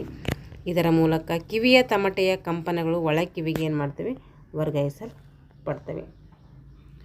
ಮಧ್ಯ ಕಿವಿಯ ಮಧ್ಯ ಕರ್ಣಾಂತರ ನಾಳ ಮೂಲಕ ಗಂಟಲಿನ ಸಂಪರ್ಕ ಹೊಂದಿದೆ. ಅದರಿಂದ ಹೊರ ಕಿವಿಯ ನಾಳಗಳಲ್ಲಿರುವ ವಾಯುವಿನ ಒತ್ತಡಕ್ಕೆ ಸಮಾನವಾಗಿ ಮಧ್ಯ ಕಿವಿಯಲ್ಲಿ ವಾಯುವಿನ ಒತ್ತಡ ಇರ್ತೈತೆ. ಈಗ ಒಳ ಕಿವಿ ಶಬ್ದವನ್ನು ಗ್ರಹಿಸುವ ಸೂಕ್ಷ್ಮವಾದ ಅಂಗ ಅಂತ ಹೇಳಿ ಒಳ ಕಿವಿಯನ್ನು ಕರಿತೀವಿ. ಪೆರಿಲಿಂಪ್ ಎಂಬ ದ್ರವದಿಂದ ಏನಾಗಿದೆ, ಆವರಿಸಲ್ಪಟ್ಟಿದೆ. ಇದು ಎಂಡೋಲಿಂಪ್ ಎಂಬ ದ್ರವದಿಂದ ತುಂಬಿದೆ. ಪೆರಿಲಿಂಪ್ ಎಂಬ ದ್ರವದಿಂದ ಆವರಿಸಲ್ಪಟ್ಟಿದ್ದು ಎಂಡೋಲಿಂಪ್ ಎಂಬ ದ್ರವದಿಂದ ಏನಾದರೂ ತುಂಬಿದೆ. ಯೂಟ್ರಿಕ್ಯುಲಸ್ ಮತ್ತು ಸ್ಯಾಕ್ಯುಲಸ್ ಎಂಬ 2 ಭಾಗಗಳಲ್ಲಿ ಕಂಡುಬರ್ತವೆ. ಯೂಟ್ರಿಕ್ಯುಲಸ್ ಮೇಲಿನ ಭಾಗ 3 ಅರ್ಧ ಚಂದ್ರಾಕಾರದ ನಾಳಗಳು ಇಲ್ಲೇನಿದೆ ಸೇರಿದವೆ. ಮೇಲಿನ ಭಾಗ 3 ಅರ್ಧ ಚಂದ್ರಾಕಾರದ ನಾಳಗಳು ಏನು ಮಾಡಿದಿವೆ, ಯೂಟ್ರಿಕ್ಯುಲಸ್ನಲ್ಲಿ ಸೇರಿವೆ. ಈ ನಾಳಗಳು ಮತ್ತು ಯೂಟ್ರಿಕ್ಯುಲಸ್ ಭಾಗವು ದೇಹದ ಸಮತೋಲನವನ್ನು ಏನು ಮಾಡ್ತೈತೆ, ಇದು ನಿರ್ದೇಶಿಸುತ್ತದೆ. ಸ್ಯಾಕ್ಯುಲಸ್ ಇದರ ಕೆಳಭಾಗದಲ್ಲಿ ಕಾಕ್ಲೆಯ ಎಂಬ ಅಂಗ ಪುಚ್ಚ ತಗುಲಿಕೊಂಡಿದೆ. ಕಾಕ್ಲೆಯ ಒಳ ಪ್ರದೇಶದ ಬಹುಭಾಗವನ್ನು ಇದು ಆವರಿಸಿಕೊಂಡಿದೆ. ಕಾಕ್ಲೆಯದಲ್ಲಿ ಕಾರ್ಟ್ ಅಂಗವೆಂಬ ಬಹು ಸೂಕ್ಷ್ಮವಾದಂತಹ ರಚನೆ ಇದೆ. ಈ ಅಂಗದಲ್ಲಿರುವ ಗ್ರಾಹಕಗಳು ಒಂದಕ್ಕೊಂದು ಸೇರಿ ಏನು ಮಾಡುತ್ತೆ, ಶ್ರವಣ ನರ ಏನಾಗ್ತದೆ, ಇಲ್ಲಿ ರಚನೆ ಆಗ್ತೈತಿ. ಇದು ಮೂಗು, 3ನೇ ಒಂದು ಜ್ಞಾನೇಂದ್ರಿಯ ಬಂದುಬಿಟ್ಟು ಮೂಗು. ಅದಕ್ಕೆ ಘ್ರಾಣೇಂದ್ರಿಯ ಅಂತ ಕೂಡ ನಾವು ಕರಿತೀವಿ. ಯಾಕೆಂದರೆ ವಾಸನೆಯನ್ನು ಗ್ರಹಿಸೋದ್ರಿಂದ ಘ್ರಾಣೇಂದ್ರಿಯ ಅಂತ ಕರಿತೀವಿ. ಗಂಧ ಜ್ಞಾನ ಅಂದರೆ ವಾಸನೆಯನ್ನು ಗುರುತಿಸುವ ಇಂದ್ರಿಯವಾಗಿದೆ. ಇದು ಮುಖದ ಮುಂಭಾಗದಲ್ಲಿ ಈ ಒಂದು ಮೂಗು ಕಂಡುಬರ್ತೈತೆ. 2 ನಾಸಿಕ ರಂಧ್ರಗಳನ್ನು ಇದು ಹೊಂದಿದೆ. ವಾಸನೆಯ ಗ್ರಾಹಕಗಳು ನಾಸಿಕ ಕುಹರದ ಮೇಲ್ಭಾಗದಲ್ಲಿ ಕಂಡುಬರ್ತೈತೆ. ಪ್ರಚೋದನೆಗಳ ಘ್ರಾಣನರದ ಮೂಲಕ ಮೆದುಳನ್ನು ಮುಟ್ಟಿದಾಗ ನಮಗೆ ಏನಾಗ್ತೈತೆ, ವಾಸನೆಯ ಅರಿವು ಆಗ್ತೈತಿ. ಇಲ್ಲಿ ನಾಲಿಗೆ, ಅದಕ್ಕೆ ರಸನೇಂದ್ರಿಯ ಅಂತ ಕೂಡ ನಾವು ಕರಿತೀವಿ. ನಾಲಿಗೆಯ ಒಳಗೆ ಮತ್ತು ಹೊರಗೆ ಅನೇಕ ಸಣ್ಣ ದೊಡ್ಡ ಸ್ನಾಯುಗಳು ಏನಾಗ್ತವೆ, ಎಳೆಗಳು ಕಂಡುಬರ್ತವೆ. ಇವುಗಳಿಗೆ ಎಂಟ್ರಿನಿಕ್ಸ್ ಮತ್ತು ಎಕ್ಸ್ಟ್ರಿನಿಕ್ಸ್ ಅಂತೇಳಿ ಕರಿತೀವಿ. ಎಂಟ್ರಿನಿಕ್ಸ್ ಮತ್ತು ಎಕ್ಸ್ಟ್ರಿನಿಕ್ಸ್ ಅಂತೇಳಿ ನಾವೇನು ಮಾಡ್ತೀವಿ, ಈ ಒಂದು ನಾಲಿಗೆ ಅಥವಾ ರಸನೇಂದ್ರಿಯದಲ್ಲಿ ಕಂಡುಬರುವಂತಹ ಒಂದು ಅಂಶಗಳಿಗೆ ಎಳೆಗಳಿಗೆ ಕರಿತೀವಿ. ಮೂಗಿನ ಸ್ವಲ್ಪ ಕೊಟ್ಟಿದ್ದಾರೆ. ಈಗ ಇದು ನಾಲಿಗೆದೈತೆ. ನಾಲಿಗೆ ಏನಂತೀವಿ, ರಸನೇಂದ್ರಿಯ ಅಂತ ಕರಿತೀವಿ. ನಾಲಿಗೆಯ ಒಳಗೆ ಮತ್ತು ಹೊರಗೆ ಅನೇಕ ದೊಡ್ಡ ದೊಡ್ಡ ಸ್ನಾಯುಗಳು ಎಳೆಗಳಿರ್ತವೆ. ನಾಲಿಗೆಯ ಒಳಗೆ ಮತ್ತು ಹೊರಗೆ ಏನಾಗಿರ್ತವೆ, ಅನೇಕ ದೊಡ್ಡ ಸಣ್ಣ ಸ್ನಾಯುಗಳು ಕಂಡುಬರ್ತವೆ. ಇವುಗಳಿಗೆ ಏನಂತೀವಿ ಅಂದರೆ ಇಂಟರ್ನೆಕ್ಸ್, ಎಕ್ಸ್ಟ್ರನೆಕ್ಸ್ ಅಂತೇಳಿ ಕರಿತೀವಿ. ನೆನ್ಪಿಟ್ಕೋಬೇಕು, ಎಲ್ಲಿ ಬರ್ತವೆ ಇಂಟರ್ನೆಕ್ಸ್, ಎಕ್ಸ್ಟ್ರನೆಕ್ಸ್ ಅಂತ ಕೇಳಿದ್ರೆ ನಾಲಿಗೆಯಲ್ಲಿ ಬರ್ತವೆ. ರುಚಿಯ ಸಂವೇದವನ್ನು ಗ್ರಹಿಸುವ ಅಂಗಕ್ಕೆ ಏನಂತೀವಿ, ನಾವು ನಾಲಿಗೆ ಅಂತೇಳಿ ಕರಿತೀವಿ. ನಾಲಿಗೆಯಲ್ಲಿ ಹುಳಿ, ಉಪ್ಪು, ಖಾರ ಇವೆಲ್ಲ ಮತ್ತು ಬೇರೆ ಬೇರೆ ಪಾರ್ಟ್ಸ್ಗಳು ಅವೇನು ಮಾಡ್ತೇವೆ, ಆ ರಸನೇಂದ್ರಿಯಗಳಲ್ಲಿ ಕಂಡುಬರ್ತವೆ. ಇದು ಲೋಳೆಯನ್ನು ಉತ್ಪತ್ತಿ ಮಾಡುವಂಥ ಪೊರೆಯಿಂದ ಆವೃತವಾಗಿದೆ. ಇದು ನಾಲಿಗೆಯ ಹಿಂದೆ ಗಂಟಲಿಗೆ ಏನು ಮಾಡಿದೆ ಅಂಟಿಕೊಂಡಿರುವುದು. ಶ್ಲೇಷ್ಮದ ಪೊರೆಯಲ್ಲಿ ರಸಾಂಕುರಗಳು ಎಂಬ ಗ್ರಾಹಕಗಳು ಏನು ಮಾಡಿದ್ವಿ ಸೇರಿಕೊಂಡಿವೆ. ರಸಾಂಕುರಗಳನ್ನು ಆಕಾರದ ಮೇಲಿಂದ ಒಂದು ಕದಿರಿನ ಆಕಾರದ ರಸಾಂಕರ, ಇನ್ನೊಂದು ಅಣಬೆ ಆಕಾರದ ರಸಾಂಕರ, ಮಂಡಲ ರಸಾಂಕುರ ಎಂಬ 3 ಭಾಗಗಳನ್ನು ಏನು ಮಾಡ್ತೀವಿ ನೋಡ್ತೀವಿ. ಪ್ರತಿ ರಸಾಂಕುರವು ರುಚಿಯನ್ನು ಗ್ರಹಿಸುವ ಒಂದು ಸೂಕ್ಷ್ಮ ಕೋಶವನ್ನು ಏನು ಮಾಡ್ತೈತೆ ಹೊಂದಿದೆ. ಜ್ಞಾನ ವಾಹಿ ಜೀವಕೋಶಗಳನ್ನು ಕೂಡ ನಾವು ಕರಿತೀವಿ. ಅದಕ್ಕೆ ಆಧಾರ ನೀಡುವ ಕೋಶಗಳಿಂದ ಇದು ಕೂಡಿದೆ. ರಸಾಂಕುರದ ಮೇಲ್ಭಾಗದಲ್ಲಿರುವ ಕೇಂದ್ರವು ನಾಲಿಗೆಯ ಮೇಲ್ಮೈಯಲ್ಲಿ ತೆರೆದಿದ್ದು ಅದಕ್ಕೇನಂತೀವಿ ಸಿಲಿಯಾ ಅಂತೇಳಿ ಕರಿತೀವಿ. ರಸಾಂಕುರದ ಮೇಲ್ಭಾಗದಲ್ಲಿರುವಂತಹ ಕೇಂದ್ರದ ನಾಲಿಗೆ ಮೇಲ್ಮೈ ಏನಂತ ಕರಿತೀವಿ ಅಂತ ಕೇಳ್ತೀವಿ, ಅದಕ್ಕೆ ಸಿಲಿಯಾ ಅಂತ ಕರಿತೀವಿ. ಸಂದೇಶಗಳು ಜ್ಞಾನವಾಹಿ ನರಗಳ ಮೂಲಕ ಮೆದುಳನ್ನು ತಲುಪಿದಾಗ ರುಚಿಯ ಅರಿವು ಏನಾಗ್ತದೆ ನಮಗೆ ಇಲ್ಲಿ ಉಂಟಾಗ್ತದೆ. ನಾಲಿಗೆಯ ಮುಂಭಾಗದಲ್ಲಿ ನೋಡ್ರಿ, ಇಲ್ಲಿ ಒಂದು ನಾಲಿಗೆ ಇದೆ ಅಂದರೆ ಇದು ನಾಲಿಗೆ ಅಂತ ಕೊಟ್ಟರೆ ಅದರ ಮುಂಭಾಗದಲ್ಲಿ ಏನಿರ್ತೈತೆ ಸಿಹಿ ಇರ್ತೈತೆ. ನಾಲಿಗೆಯ ಮುಂಭಾಗದಲ್ಲಿ ಸಿಹಿ, ನಾಲಿಗೆಯ ಮುಂಭಾಗದ ಅಂಚಿನಲ್ಲಿ, ಅಂಚಂದ್ರೆ ಇದು ಅಂಚು, ಇಲ್ಲಿ ಏನು ಬರ್ತೈತೆ ಉಪ್ಪು. ನಾಲಿಗೆಯ ಪಾರ್ಶ್ವಭಾಗದಲ್ಲಿ, ಇದು ಪಾರ್ಶ್ವಭಾಗ, ಇಲ್ಲಿ ಏನು ಬರ್ತೈತೆ ಹುಳಿ. ನಾಲಿಗೆಯ ಹಿಂಭಾಗದಲ್ಲಿ, ಇದು ಹಿಂಭಾಗ ಕಂಡು ಬರ್ತೈತೆ, ಇದಕ್ಕೇನಂತೀವಿ ಕಹಿ ಅಂತ ಕರಿತೀವಿ. ಕಹಿ, ಇದು ಪಾರ್ಶ್ವಭಾಗದಲ್ಲಿ ಹುಳಿ. ಮತ್ತು ನಾಲಿಗೆಯ ಮುಂಭಾಗದಲ್ಲಿ ಸಿಹಿ, ಇದು ಸಿಹಿ, ಇದು ಪಾರ್ಶ್ವಭಾಗದಲ್ಲಿ ಅಂದರೆ ಮುಂಭಾಗದ ಅಂಚಿನಲ್ಲಿ ಏನು ಮಾಡ್ತೀವಿ ಉಪ್ಪು ಕಂಡು ಬರ್ತೈತೆ. ಈಗ ಚರ್ಮ ನೆನ್ಪಿಟ್ಕೋಬೇಕು, ಯಾವ ಭಾಗದಲ್ಲಿ ಯಾವ್ದು ಕಂಡು ಬರ್ತದೆ ಅಂತ ಕೇಳ್ತಾರೆ. ಚರ್ಮ 5ನೇ ಒಂದು ಜ್ಞಾನೇಂದ್ರಿಯ ಚರ್ಮ, ಅದಕ್ಕೆ ಸ್ಪರ್ಶೇಂದ್ರಿಯ ಅಂತ ಕರಿತೀವಿ. ಯಾವುದೇ ಒಂದು ನಮ್ಮ ಚರ್ಮಕ್ಕೆ ಎಲ್ಲಾದರೂ ಟಚ್ ಮಾಡಿದರೆ ಅದು ಎಲ್ಲಿಗೆ ನಮ್ಮ ಜ್ಞಾನಕ್ಕೆ, ನಮ್ಮ ಮೆದುಳಿಗೆ ಕಳಿಸುತ್ತೆ. ಸ್ಪರ್ಶೇಂದ್ರಿಯ ಶಾಖ ಆಗಿರ್ಬೋದು, ಒತ್ತಡ ಆಗಿರ್ಬೋದು, ಉಷ್ಣ, ತಂಪು, ನೋವು ಇವೆಲ್ಲ ಏನು ಮಾಡ್ತವೆ ಸ್ಪರ್ಶ ಜ್ಞಾನವನ್ನು ಗ್ರಹಿಸುವ ಒಂದು ಅಂಗವಾಗಿದೆ. ಸ್ಪರ್ಶ ಜ್ಞಾನಕ್ಕೆ ಸಂಬಂಧಿಸಿದ ಗ್ರಾಹಕಗಳು ಎಲ್ಲಿದ್ದಾವೆ ಅಂದರೆ ಚರ್ಮದಲ್ಲಿದ್ದಾವೆ. ಸ್ಪರ್ಶ ಗ್ರಾಹಕಗಳು ಚರ್ಮದ ಮೇಲ್ಮೈ ಬಳಿ, ಒತ್ತಡ ಗ್ರಾಹಕಗಳು ಚರ್ಮದ ಆಳದಲ್ಲಿ, ನೋವಿನ ಗ್ರಾಹಕಗಳು ದೇಹದ ಮೇಲೆಲ್ಲ ಮತ್ತು ಆಳದಲ್ಲಿಯೂ ಇವೆ. ಸಂದೇಶಗಳು ಜ್ಞಾನ ನರದ ಮೂಲಕ ಮೆದುಳನ್ನು ಏನು ಮಾಡ್ತದೆ ತಲುಪುತ್ತದೆ. ಇಷ್ಟು ಏನಾಯಿತು ಚರ್ಮದ ಬಗ್ಗೆ ಆಯಿತು. ಇವಾಗ ಇಲ್ಲಿ ಗಮನಿಸಬೇಕಾದಂಥ ಅಂಶಗಳು ನೋಡ್ರಿ. ಕಾರ್ಯದ ಅಂಚಿನ ಸುತ್ತಲೂ ಇರುವಂತಹ ಕೋರಾಯ್ಡ್ಗೆ ಏನಂತ ಕರಿತೀವಿ ಅಂದರೆ ಸಿಲಿಯರಿ ಬಾಡಿ ಅಂತೇಳಿ ಕರಿತೀವಿ. ಕಾರ್ನಿಯದ ಅಂಚಿನ ಸುತ್ತಲೂ ಇರುವಂತಹ ಕೋರಾಯ್ಡ್ಗೆ ಏನಂತೀವಿ ಅಂದರೆ ಸಿಲಿಯರಿ ಬಾಡಿ ಅಂತೇಳಿ ಕರಿತೀವಿ. ಕಣ್ಣಿನ ರೆಪ್ಪೆಗಳು ಸುಮಾರು 99% ಬೆಳಕಿನ ಕಿರಣಗಳನ್ನು ಏನು ಮಾಡ್ತವೆ ತಡೆಗಟ್ಟುತ್ತವೆ. ಇವುಗಳಿಗೆ ಏನಂತೀವಿ ಅಂದರೆ ಓರ್ಬಿಕ್ಯುಲರಿಸ್ ಅಂತೇಳಿ ಕರಿತೀವಿ. ಓರ್ಬಿಕ್ಯುಲರಿಸ್, ಓಕುಲಿ ಮತ್ತು ಲೆವಟರಿ ಪಾಲ್ಸೆಬ್ರೆ ಎಂಬ 2 ಸ್ನಾಯುಗಳಿಂದ ಏನಾಗಿದೆ ಈ ಒಂದು ಕಣ್ಣಿನ ರೆಪ್ಪೆಗಳು ಏನು ಮಾಡ್ತವೆ 99% ಅಷ್ಟು ಬೆಳಕನ್ನು ತಡಿತವೆ. ಈ 2 ಸ್ನಾಯುಗಳ ಸಹಾಯದಿಂದ ಏನು ಮಾಡ್ತೀವಿ ತೆಗೆಯುವುದು ಮತ್ತು ಮುಚ್ಚುವುದು ಕೂಡ ಮಾಡ್ತೀವಿ. ಕಣ್ಣನ್ನು ತೆರೆಯುವುದು ಮುಚ್ಚುವುದು ಅದನ್ನು ಮಾಡ್ತೀವಿ ಅಂದರೆ ಓರ್ಬಿಕ್ಯುಲರಿಸ್, ಓಕುಲಿ ಮತ್ತು ಲೆವಟರಿ ಪ್ಯಾಲ್ಸೆಬ್ರೆ ಎನ್ನುವಂಥ 2 ಒಂದು ಸ್ನಾಯುಗಳಿಂದ ಏನು ಮಾಡ್ತೀವಿ ನಾವು ಕಣ್ಣನ್ನು ಮುಚ್ತೀವಿ, ತೆರಿತೀವಿ. ಕಣ್ಣು ಮುಚ್ಚುವ ಮತ್ತು ತೆರೆಯುವ ಕೆಲಸವನ್ನು ಮಾಡ್ತವೆ 2 ಸ್ನಾಯುಗಳು. ಎಕ್ಸಾಮಲ್ಲಿ ಕೇಳ್ತಾರೆ, ನೆನ್ಪಿಟ್ಕೋಬೇಕು. ಕಣ್ಣುಗುಡ್ಡೆಯ ಮುಂದಿನ ಮೈ ಮತ್ತು ಹೊರಪ್ಪೆಯ ಒಳಮೈ ಇವುಗಳೆರಡರ ಮೇಲೆಯೂ ಏನಿದೆ ಎಪಿಥೀಲಿಯಂನಿಂದ ಮಾಡಲ್ಪಟ್ಟಂತಹ ಮ್ಯೂಕಸ್ ಪೊರೆ ಇರ್ತದೆ. ಅದಕ್ಕೆ ಏನಂತೀವಿ ನಾವು ಕಂಜೆಕ್ಟಿವ್ ಅಂತೇಳಿ ಕರಿತೀವಿ. ಕಣ್ಣುಗುಡ್ಡೆಯ ಮುಂದಿನ ಮೈ ಮತ್ತು ರಪ್ಪೆಯ ಒಳಮೈ ಇವೆರಡರ ಮೇಲೆಯೇ ಎಪಿಥೀಲಿಯಂನಿಂದ ಮಾಡಲ್ಪಟ್ಟಂತಹ ಮ್ಯೂಕಸ್ ಪೊರೆ ಇರ್ತೈತೆ. ಅದೇನಂತೀವಿ ನಾವು ಕಂಜೆಕ್ಟಿವ್ ಅಂತೇಳಿ ಕರಿತೀವಿ. ಲ್ಯಾಕ್ರಿಮಲ್ ಗ್ರಂಥಿಗಳು ಕಣ್ಣಿನ ಮೇಲ್ಭಾಗದಲ್ಲಿ ಹೊರಮಗ್ಗಲಿಗೆ ಇರ್ತವೆ. ಇವು ಕಣ್ಣೀರನ್ನು ಸಿದ್ಧಪಡಿಸುತ್ತವೆ. ಯಾವುದು ಲ್ಯಾಕ್ರಿಮಲ್ ಗ್ರಂಥಿಗಳು, ಅವಕ್ಕೆ ಅಶ್ರು ಗ್ರಂಥಿಗಳು ಅಂತ ಕೂಡ ನಾವು ಕರಿತೀವಿ. ಇದರಲ್ಲಿ ಲವಣಗಳು, ಮೃದು ಚಾಲಕವಾದಂಥ ಮ್ಯೂಸಿನ್ ಬ್ಯಾಕ್ಟೀರಿಯಾ ನಾಶ ಮಾಡಬಲ್ಲ ಲೈಸೋಜಮ್ ಎಂಬ ಎನ್ಜೈಮ್ ಇರ್ತೈತೆ. ಈ ದ್ರವ ಕಣ್ಣನ್ನು ಯಾವಾಗಲೂ ಹಸಿಯಾಗಿಯೂ ಮತ್ತು ತೊಳೆಯುತ್ತಲೇ ಇರ್ತೈತೆ. ನೋಡ್ರಿ, ಇದು ಇಂಪಾರ್ಟೆಂಟು. ಲ್ಯಾಕ್ರಿಮಲ್ ಗ್ರಂಥಿಗಳು ಕಣ್ಣಿನ ಮೇಲ್ಭಾಗದಲ್ಲಿ ಹೊರಮಗ್ಗಲಿಗೆ ಇರ್ತವೆ. ಇವು ಕಣ್ಣೀರನ್ನು ಏನು ಮಾಡ್ತವೆ ತಯಾರಿಸ್ತವೆ. ಇದರಲ್ಲಿ ಲವಣಗಳು, ಮೃದು ಚಾಲಕವಾದಂತಹ ಮ್ಯೂಸಿನ್ ಬ್ಯಾಕ್ಟೀರಿಯಾ ನಾಶ ಮಾಡಬಲ್ಲ ಲೈಸೋಜೈಮ್ ಎಂಬ ಎನ್ಜೈಮ್ ಇರ್ತೈತೆ. ಈ ದ್ರವವು ಕಣ್ಣನ್ನು ಯಾವಾಗಲೂ ಏನು ಮಾಡ್ತೈತೆ ಹಸಿಯಾಗಿಯೂ ಮತ್ತು ತೊಳೆಯುತ್ತಲೂ ಇರ್ತೈತಿ. ಕಣ್ಣೀರು ಹೆಚ್ಚಾದಲ್ಲಿ ಲ್ಯಾಕ್ರಿಮಲ್ ಅಸ್ಥಿಯಲ್ಲಿರುವ ಕೊಳವೆಯ ಮೂಲಕ ಮೂಗಿನ ಭಾಗದಲ್ಲಿ ಬರ್ತೈತಿ. ನೀವು ಯಾವಾಗಾದ್ರೂ ಹತ್ತಿರ ಮಾಡಿದ್ರೆ ಅವಾಗೇನು ಮಾಡ್ತೈತಿ, ನಮ್ಮ ಮೂಗಿನಲ್ಲಿ ಕೂಡ ನೀರುಗಳು ಬರ್ತವೆ. ವಿಶಿಷ್ಟ ವಾಸನೆ, ಧೂಳು, ಭಾವನೆಗಳಿಂದ ಕಣ್ಣೀರು ಬಹಳ ಪ್ರಮಾಣದಲ್ಲಿ ಬರ್ತೈತಿ. ವಿಶಿಷ್ಟವಾದಂತಹ ವಾಸನೆ ಆಗಿರ್ಬೋದು, ಧೂಳಾಗಿರ್ಬೋದು, ಈ ರೀತಿ ಯಾವುದಾದ್ರೂ ಚೇಂಜಸ್ ಆದಾಗ ಏನಾಗ್ತದೆ, ಅವಾಗ ನಮಗೆ ಭಾವನೆಗಳು ಚೇಂಜ್ ಆದಾಗೆಲ್ಲ ಏನು ಮಾಡ್ತೈತೆ, ಕಣ್ಣೀರು ಭಾಳಷ್ಟು ಪ್ರಮಾಣದಲ್ಲಿ ಹೊರ ಬರ್ತೈತಿ. ಅಂದರೆ ಏನಾದರೂ ದುಃಖ ಆಗಿರ್ಬೋದು, ಅತಿಯಾದ ಸಂತೋಷ ಆಗಿರ್ಬೋದು, ಅವಾಗೆಲ್ಲ ಏನು ಮಾಡ್ತೈತೆ, ಕಣ್ಣೀರು ಹೊರ ಬರ್ತೈತಿ. ಕಣ್ಣನ್ನು ಕ್ಯಾಮ್ರಾಕ್ಕೂ ರೆಟಿನವನ್ನು ಫಿಲ್ಮಿಗೂ ಹೋಲಿಸುತ್ತಾರೆ. ಕಣ್ಣನ್ನು ಏನು ಮಾಡ್ತಾರೆ, ಕ್ಯಾಮ್ರಾಕ್ಕೂ ರೆಟಿನವನ್ನು ಏನು ಮಾಡ್ತಾರೆ, ಫಿಲ್ಮಿಗೂ ಹೋಲಿಸ್ತಾರೆ.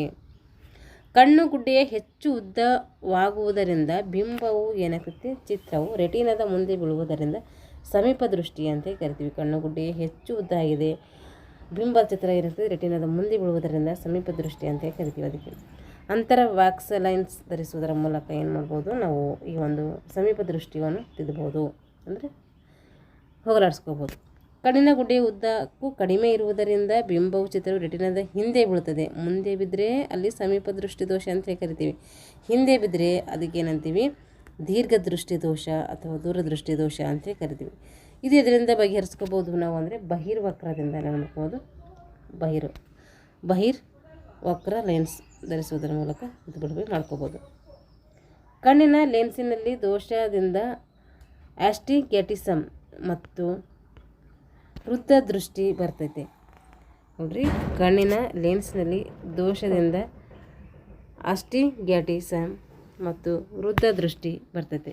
ಕೆಲವರಿಗೆ ಇರುಳುಗಣ್ಣು ಮತ್ತು ವರ್ಣಂಧತೆ, ನೈಟ್ ಬ್ಲೈಂಡ್ನೆಸ್, ಕಲರ್ ಬ್ಲೈಂಡ್ನೆಸ್ ಅಂತೇಳಿ ಕರಿತೀವಿ. ಇದರಿಂದ ಬರ್ತಾವೆ ಕಣ್ಣಿನ ಲೆನ್ಸ್ನಲ್ಲಿ ಏನಿರ್ತದೆ, ದೋಷ ಇರ್ತೈತೆ. ಆಸ್ಟಿಗ್ಮ್ಯಾಟಿಸಮ್ ಮತ್ತು ವೃದ್ಧ ದೃಷ್ಟಿ ಏನು ಮಾಡ್ತೈತೆ, ಕೆಲವರಿಗೆ ಬರ್ತೈತೆ. ಕೆಲವರಿಗೆ ಇರುಳುಗಣ್ಣು ಹೋಗ್ಬೋದು, ಇನ್ನೊಬ್ಬರಿಗೆ ವರ್ಣಂಧತೆ ಉಂಟಾಗ್ತೈತೆ. ಒಳ ಕಿವಿಯಲ್ಲಿ ವೆಸ್ಟಿಬ್ಯೂಲ್ನಲ್ಲಿ ಸ್ಯಾಕ್ಯುಲ್ ಮತ್ತು ಯೂಟ್ರಿಕಲ್ ಎಂಬ 2 ಉಪವಿಭಾಗಗಳು ಏನು ಮಾಡ್ತೀವಿ, ಇಲ್ಲಿ ಕಂಡುಬರ್ತವೆ. ನಾಲಿಗೆಯನ್ನು ಶ್ಲೇಷ್ಮ ಪೊರೆಯು ಆವರಿಸಿದೆ. ನಾಲಿಗೆ ಯಾವ ಪೊರೆ ಆವರಿಸಿದೆ, ಶ್ಲೇಷ್ಮ ಪೊರೆ ಆವರಿಸಿದೆ. ಮತ್ತು ಅದು ಯಾವಾಗಲೂ ಏನಾಗ್ತೈತೆ, ಅದ್ರವಿರ್ತೈತೆ. ನಾಲಿಗೆಯ ಮೇಲ್ಮೈಯ ಮೇಲೆ ಪ್ಯಾಪಿಲೆ ಎಂಬ ವಿಶಿಷ್ಟ ಅವಯವಗಳು ಇರ್ತವೆ. ಇವು ನಾಲಿಗೆಯ ಮೂಲದ ಭಾಗದಲ್ಲಿ ದೊಡ್ಡವಾಗಿರುವುದರಿಂದ ಸಾರ್ಕ್ಯುಮ್ ವ್ಯಾಲೆಟ್ ಅಂಥೇಳಿ ಕರಿತೀವಿ. ನಾಲಿಗೆಯ ಮಧ್ಯಭಾಗದಲ್ಲಿ ವಿಲ್ಲೆ ಫಾರ್ಮ್ ಎಂಬ ಪಾಪಿಲೆಗಳು ಇರುತ್ತವೆ. ಇವು ನಾಲಿಗೆಯ ಮೇಲಿನ ಸ್ಪರ್ಶ ಜ್ಞಾನವನ್ನು ಏನು ಮಾಡ್ತೇವೆ, ಮಾಡಿಕೊಡ್ತೇವೆ. ನಾಲಿಗೆಯ ಮಧ್ಯಭಾಗದಲ್ಲಿ ವಿಲ್ಲಿ ಫಾರ್ಮ್ ಎಂಬ ಪಾಪಿಲೆಗಳು ಇರ್ತವೆ. ಇವು ನಾಲಿಗೆಯ ಮೇಲಿನ ಸ್ಪರ್ಶ ಜ್ಞಾನವನ್ನು ಮಾಡಿಕೊಡ್ತೇವೆ. 5, 7, 9 ಕ್ರೇನಿಯಲ್ ತಂತುಗಳು ನಾಲಿಗೆಯಲ್ಲಿ ರುಚಿಯ ಜ್ಞಾನವನ್ನು ತಂದು ಕೊಡ್ತವೆ. 5, 7, 9ನೇ ಕ್ರೇನಿಯಲ್ ತಂತುಗಳು ನಾಲಿಗೆಯಲ್ಲಿ ಏನು ಮಾಡ್ತೀವಿ, ರುಚಿ ಜ್ಞಾನವನ್ನು ತಂದು ಕೊಡ್ತವೆ. 12 ತಂತು ನಾಲಿಗೆಯ ಚಲನೆಗೆ ಪ್ರೇರಣೆ ಕೊಟ್ಟು ನಿಯಂತ್ರಿಸ್ತದೆ. ಕಶೇರುಕ ನರತಂತುಗಳು 31 ಜೊತೆ ದೇಹದಲ್ಲಿ ಇರ್ತವೆ. ಕಶೇರುಕ ನರಗಳು ಏನು ಮಾಡ್ತವೆ, 31 ಜೊತೆ ದೇಹದಲ್ಲಿ ಇರ್ತವೆ. ಕುತ್ತಿಗೆಯ 8, ಬೆನ್ನಿನ 12, ಸೊಂಟದ 5, ಸೆಕ್ರಲ್ 5, ಕಾಕ್ಸಿಜಿಯಲ್ 1, ಒಟ್ಟು 31 ಕಶೇರುಕ ನರತಂತುಗಳು ದೇಹದಲ್ಲಿ ಇರ್ತವೆ. ಮೆದುಳು ಮತ್ತು ಕಶೇರುಕ ರಜ್ಜುವಿನ ಸುತ್ತಲೂ ಸೆರೆಬ್ರೋ ಸ್ಪೈನಲ್ ದ್ರವ ಇರ್ತೈತೆ. ಮೆದುಳು ಮತ್ತು ಕಶೇರುಕ ರಜ್ಜುವಿನ ಸುತ್ತಲೂ ಇರ್ತೈತೆ ಸೆರೆಬ್ರೋ ಸ್ಪೈನಲ್ ದ್ರವ ಇರ್ತೈತೆ. ಮೆದುಳಿನಲ್ಲಿ ಮೈಲೆನ್ಸ್ ಫೆಲಾನಿನ್ನ ಮುಖ್ಯವಾದ ಭಾಗವೆಂದರೆ ರೆಟಿಕ್ಯುಲಸ್ ಫಾರ್ಮೇಷನ್. ಮೆದುಳಿನ ಮೈಲೆನ್ಸ್ ಫೆಲಾನಿನ ಮುಖ್ಯವಾದ ಭಾಗವೆಂದರೆ ರೆಟಿಕ್ಯುಲರ್ ಫಾರ್ಮೇಷನ್. ಕಾರ್ಡೆಟ್ ನ್ಯೂಕ್ಲಿಯಸ್, ಆಂಬಿಗ್ಡಾಲೈಡ್ ನ್ಯೂಕ್ಲಿಯಸ್, ಕ್ಲಾಸ್ಕರ್ನ್ ಮತ್ತು ಲೆಂಟಿಫಾರ್ಮ್ ನ್ಯೂಕ್ಲಿಯಸ್. ಮೆದುಳಿನ ಬೇಸಲ್ ಗ್ಯಾಂಗ್ಲಿಯಾ ಇದರಲ್ಲಿದ್ದು ದೈಹಿಕ ಚಲನೆಯ ನಿಯಂತ್ರಣ ಕಾರ್ಯವನ್ನು ಇದು ಮಾಡ್ತದೆ. ಒಳ ಕಿವಿಯಲ್ಲಿ 2 ಪ್ರಕಾರದ ಒಂದು ಜ್ಞಾನ ತಂತ್ರಗಳಿರ್ತವೆ. ಒಂದು ವೆಸಿಬಲ್ ಮತ್ತು ಫೆಮಿಸ್ಕೋಲರ್, ಎರಡನೇದು ಕಾಕ್ಲಿಯಾ. ಹೀಗೆ ಒಳ ಕಿವಿ ಏನಿರುತ್ತೆ 2 ಪ್ರಕಾರದ ಜ್ಞಾನತಂತುಗಳು ಕಂಡುಬರ್ತವೆ.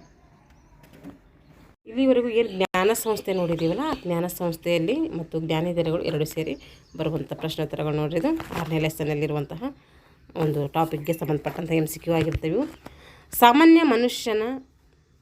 ಸಾಮಾನ್ಯ ವಯಸ್ಕ ಪುರುಷನ ಮೆದುಳಿನ ತೂಕ ಎಷ್ಟು ಅಂದರೆ ಅದು 1400 ಗ್ರಾಮ್ ಇರ್ತೈತಿ. ಮಹಿಳೆಯರದು 1250 ಗ್ರಾಮ್ ಹಂಗೆ ಬರುತ್ತೆ. ಅದು ಎಲ್ಲ ಎಲ್ಲಿರೋ ಅದ್ರ ಸೈಕಾಲಜಿಯಲ್ಲಿ ಬರುತ್ತೆ. ಆ ಒಂದು ಟೈಮಲ್ಲಿ ನೋಡೋಣ. ನಾಲಿಗೆಯಲ್ಲಿ ಇರುವಂಥ ಒಟ್ಟು ಭಾಗಗಳು ಎಷ್ಟು ಅಂದರೆ 6. ನಾಲಿಗೆಯ ಭಾಗಗಳಲ್ಲಿ ಒಟ್ಟು ಎಷ್ಟು ಇರ್ತವೆ? 6 ರಸೇಂದ್ರಿಯಗಳು ಅಂತೇಳಿ ನೋಡಿದ್ದೀವಲ್ಲ. ಇಲ್ಲಿ ಸಿಹಿ, ಇದು ಉಪ್ಪು, ಇದು ಹುಳಿ, ಇದು ಏನಾಯಿತು ಕಹಿ ಆಯಿತು. 1 2 3 4 5 6 ಭಾಗಗಳು ಅದು. ನಾಲಿಗೆಯ ಮುಂಭಾಗವನ್ನು ಏನಂತ ಕರಿತೀವಿ ಅಂದರೆ ಜಿಹ್ವಾ ಅಂತೇಳಿ ಕರಿತೀವಿ. ನಾಲಿಗೆಯ ಮುಂಭಾಗ ಏನಂತ ಕರಿತಿದ್ರೆ ಜಿಹ್ವಾ ಅಂತೇಳಿ ಕರಿತೀವಿ. ಮೆದುಳಿನ ಅತ್ಯಂತ ದೊಡ್ಡ ಭಾಗ ಏನಂತೀವಿ? ಮುಮ್ಮೆದುಳಿನ ಮಹಾಮಸ್ತಿಷ್ಕ ಅಂತೇಳಿ ಕರಿತೀವಿ. ಬೂದು ವಸ್ತು ಇರುವುದು ಯಾವುದಂದ್ರೆ ಮೆದುಳು ಯಾವ ಬಣ್ಣದಲ್ಲಿರ್ತದೆ? ಬೂದು. ಸರಿ ಹುಟ್ಟಿನ ವಸ್ತು ಹೀಗೆ ಕರಿತೀವಿ. ಅದಕ್ಕೆ ಏನಂತ ಕರಿತೀವಿ ಅಂದರೆ ಬೇಸ್ಮೆಂಟ್ ಮೆಂಬ್ರೇನ್ ಅಂತೇಳಿ ಕರಿತೀವಿ. ಮಾನವನ ಮೆದುಳಿನ ಮಣಿಸರದಲ್ಲಿರುವ ವ್ಯಾಸೋಮೋಟರ್ ಕೇಂದ್ರವು ನಿಯಂತ್ರಿಸುವುದು ಯಾವುದು ಅಂದರೆ ಉಷ್ಣದ ನಿಯಂತ್ರಣ ಅಂತೇಳಿ ಕರಿತೀವಿ. ದೇಹದ ಯಾವ ಭಾಗದಲ್ಲಿ ಬೂದು ಬಣ್ಣದ ವಸ್ತು ಹೆಚ್ಚು ಆಕಾರದಲ್ಲಿ ಇರ್ತದೆ ಅಂದರೆ ಮೆದುಳು ಬಳಿಯಲ್ಲಿ ಏನಾಗ್ತದೆ? ಹೆಚ್ಚು ಆಕಾರದಲ್ಲಿ ಕಂಡುಬರ್ತದೆ. 2 ನರಕೋಶಗಳು ಕೂಡುವ ಸ್ಥಳಗಳಲ್ಲಿನ ಸಣ್ಣ ಪ್ರದೇಶಕ್ಕೆ ಏನಂತ ಕರಿತೀವಿ ಅಂತಂದರೆ ಸಿನಾಪ್ಸಿಸ್ ಅಂತೇಳಿ ಕರಿತೀವಿ. 2 ನರಕೋಶಗಳು ಕೂಡುವಂಥ ಸಣ್ಣದಾದ ಒಂದು ಪ್ರದೇಶಕ್ಕೆ ಸಿನಾಪ್ಸಿಸ್ ಅಂತೇಳಿ ಕರಿತೀವಿ. ಗ್ಲಾಕೋಮಾ ರೋಗ ಮನುಷ್ಯನ ದೇಹದಲ್ಲಿರುವ ಈ ಅಂಗಕ್ಕೆ ಬರುವಂತಹ ಕಾಯಿಲೆ ಅಂದರೆ ಕಣ್ಣಿಗೆ ಬರುವಂತಹ ಒಂದು ಕಾಯಿಲೆ. ಮನುಷ್ಯನಿಗೆ ಹತ್ತಿರವಾದಂತಹ ಪ್ರಕ್ರಿಯೆಗಳು ನಡೆಯುವ ಶರೀರದ ಭಾಗ ಯಾವುದಂದರೆ ಅದು ಮೆದುಳು. ದೇಹದ ಚಲನೆಗೆ ನೆರವಾಗಿರುವಂತಹ ಮೆದುಳಿನ ಭಾಗ ಅಂದರೆ ಅದು ಹಿಮ್ಮೆದುಳು. ನರ ಕಣಗಳಿಂದ ತುಂಬಿರುವ ಮೆದುಳಿನ ಬೂದು ಬಣ್ಣದ ಭಾಗಕ್ಕೆ ಏನಂತೀವಿ ನಾವು? ಹೊದಿಕೆ ಅಂತೇಳಿ ಕರಿತೀವಿ. ಒಬ್ಬ ಮನುಷ್ಯನ ಮೆದುಳಿನಲ್ಲಿ ಎಷ್ಟು ಮಿಲಿಯದಷ್ಟು ನರಕಣಗಳಿರ್ತವೆ ಅಂದರೆ 900 ಅಷ್ಟು ಇರ್ತವೆ. ಶರೀರದ ವಿವಿಧ ಸ್ನಾಯುಗಳನ್ನು ನಿಯಂತ್ರಿಸುವ ಮೆದುಳಿನ ಭಾಗಕ್ಕೆ ಏನಂತೀವಿ? ಮುಮ್ಮೆದುಳು ಅಂತೇಳಿ ಕರಿತೀವಿ. ಮಾನವನ ವಿವೇಕ ಮತ್ತು ಸ್ವಬುದ್ಧಿಗೆ ಕಾರಣವಾದ ಮೆದುಳಿನ ಒಂದು ಕ್ಷೇತ್ರಕ್ಕೆ ಏನಂತೀವಿ? ಶಾಂತ ಕ್ಷೇತ್ರ ಅಂತೇಳಿ ಕರಿತೀವಿ. ನೋಡ್ರಿ, ಇದೇನು ಮಾನವನ ವಿವೇಕ ಮತ್ತು ಸ್ವಬುದ್ಧಿಗೆ ಕಾರಣವಾದ ಮೆದುಳಿನ ಕ್ಷೇತ್ರಕ್ಕೆ ಏನಂತೀವಿ? ಶಾಂತ ಕ್ಷೇತ್ರ ಅಂತೇಳಿ ಕರಿತೀವಿ. ಇವೆಲ್ಲ ನೆನ್ಪಿಟ್ಕೋಬೇಕು. ಒಬ್ಬ ಮನುಷ್ಯನ ಮೆದುಳಿನಲ್ಲಿ ಎಷ್ಟು ಮಿಲಿಯದಷ್ಟು ನರಕಣಗಳು? 900 ಇರ್ತವೆ. ಈಗ ಕಣ್ಣಿನಲ್ಲಿ ಉಂಟಾಗುವ ಬಿಂಬಗಳು ವಸ್ತುಗಳ ಕಲ್ಪನೆಯನ್ನು ಮೆದುಳಿಗೆ ಸಾಗಿಸುವುದು ಯಾವುದು ಅಂದರೆ ದೃಷ್ಟಿ ನರಗಳು ಸಾಗಿಸ್ತವೆ. ನಿದ್ರೆ ಮತ್ತು ಎಚ್ಚರದ ಸ್ಥಿತಿಯಲ್ಲಿ ನರಗಳು ಹರಿಯುತ್ತಿರುವ ವಿದ್ಯುತ್ ತರಂಗ ಅದಕ್ಕೇನಂತೀವಿ ಅಂದರೆ ಅಲ್ಪ ತರಂಗ ಅಂತೇಳಿ ಕರಿತೀವಿ. ಕಾರ್ನಿಯವು ಕಪ್ಪಾಗಿ ಅಥವಾ ಕಂದು ಬಣ್ಣದಲ್ಲಿ ಕಾಣಲು ಕಾರಣ ಅಂದರೆ ಅಕ್ಷಿಪಟಲ. ಹಗಲುಗನಸು ಕಾಣುತ್ತಾ ಓದುವಾಗ ವಿಶ್ರಾಂತಿ ತೆಗೆದುಕೊಳ್ಳುವ ತಂತು ಯಾವುದು ಅಂದರೆ ಅದು ಸಿರಿಯರಿ ತಂತುಗಳು. ಹಗಲುಗನಸು ಕಾಣುತ್ತಾ ಓದ್ತಾ ಇರ್ತೀವಲ್ಲ ಅದಕ್ಕೆ ಏನಂತೀವಿ? ಸಿರಿಯರಿ ತಂತುಗಳು ಅಂತೇಳಿ ಕರಿತೀವಿ. ಪಾಪೆಯ ಪಾರದರ್ಶಕ ಕಿಟಕಿ ಯಾವುದಂದರೆ ಪಾರದರ್ಶಕ ಪಟಲ. 5 ವರ್ಷಗಳ ಮಕ್ಕಳಲ್ಲಿ ಕಾಣಿಸಿಕೊಳ್ಳುವ ಕಣ್ಣಿನ ಕಾಯಿಲೆ ಅಂದರೆ ಕಣ್ಣಿನ ಕ್ಯಾನ್ಸರ್ ಬಂದವಂತ ಈ ಥರ ಹೇಳ್ತಾರಲ್ಲ. 5 ವರ್ಷದ ಮಕ್ಕಳಲ್ಲಿ ಕಾಣಿಸಿಕೊಳ್ಳುವ ಕಣ್ಣಿನ ಕಾಯಿಲೆ ಅದು. 1 ನಿಮಿಷಕ್ಕೆ ಕಣ್ಣಿನ ರೆಪ್ಪೆಯ ಬಡಿತ ಎಷ್ಟು? 1 ನಿಮಿಷಕ್ಕೆ ನಾವು ಎಷ್ಟು ಸರಿ ಬಡಿತೀವಿ ಅಂತಂದರೆ 20 ಸಲ ಬಡಿತೀವಿ. ಇದು ಕೇಳಿದರೆ ಎಕ್ಸಾಮ್ ನೆನ್ಪಿಟ್ಕೋಬೇಕು. ಕಾರ್ನಿಯ ಬದುಕಲಿ ಆಹಾರ ಅಂಶಗಳನ್ನು ಸಾಗಿಸುವಂತಹ ನರಗಳೇನಂತೀವಿ? ಕಾರ್ನಿಯ ಬದುಕಲಿ ಆಹಾರ ಅಂಶಗಳನ್ನು ಒದಗಿಸುವ ನಾಳಗಳಿಗೆ ಏನಂತೀವಿ? ರಕ್ತನಾಳಗಳು ಅಂತೇಳಿ ನಾವು ಕರಿತೀವಿ. ತಾರಕೆಯ ಮತ್ತೊಂದು ಹೆಸರೇನೆಂದರೆ ಕಾರಿಯಸ್. ಕಣ್ಣಿನಲ್ಲಿ ಪಾಪಿ ಇರುವ ಭಾಗ ಯಾವ ಭಾಗದಲ್ಲಿರ್ತದೆ? ಅದು ಬಿಳಿ ಪದರ ಇರ್ತದೆ. ಮಸೂರವು ಬೆಳಕನ್ನು ಸಂಯೋಜಿಸಿ ಕೇಂದ್ರೀಕರಿಸುವ ಭಾಗ ಅಂದರೆ ಅದು ಅಕ್ಷಿಪಟಲ. ಮಸೂರವು ಬೆಳಕನ್ನು ಸಂಯೋಜಿಸಿ ಕೇಂದ್ರೀಕರಿಸುವ ಭಾಗ ಅಂದರೆ ಅದು ಅಕ್ಷಿಪಟಲ. ಕಣ್ಣಿನ ಒಳಗಿನ ಅಕ್ಷಿಪಟಲಕ್ಕೆ ಆಹಾರ ಮತ್ತು ಆಮ್ಲಜನಕವನ್ನು ಒದಗಿಸುವ ಭಾಗಕ್ಕೆ ಏನಂತೀವಿ? ಕೊರೈಡನ್ ಅಂತೇಳಿ ಕರಿತೀವಿ. ಮಸೂರವನ್ನು ತನ್ನ ಸ್ಥಾನದಲ್ಲಿ ಸರಿಯಾಗಿ ಹಿಡಿದಿರುವಂತಹ ಭಾಗ ಅಂದರೆ ಸಿಲಿಯರಿ ಬಾಡಿಯ. ಮಸೂರವನ್ನು ತನ್ನ ಸ್ಥಾನದಲ್ಲಿ ಸರಿಯಾಗಿ ಹಿಡಿದುಕೊಳ್ಳತೈತಿ ಯಾವುದಂದರೆ ಅದು ಸಿಲಿಯರಿ ಬಾಡಿಯ. ಕಿವಿಯ ಒಳಗೆ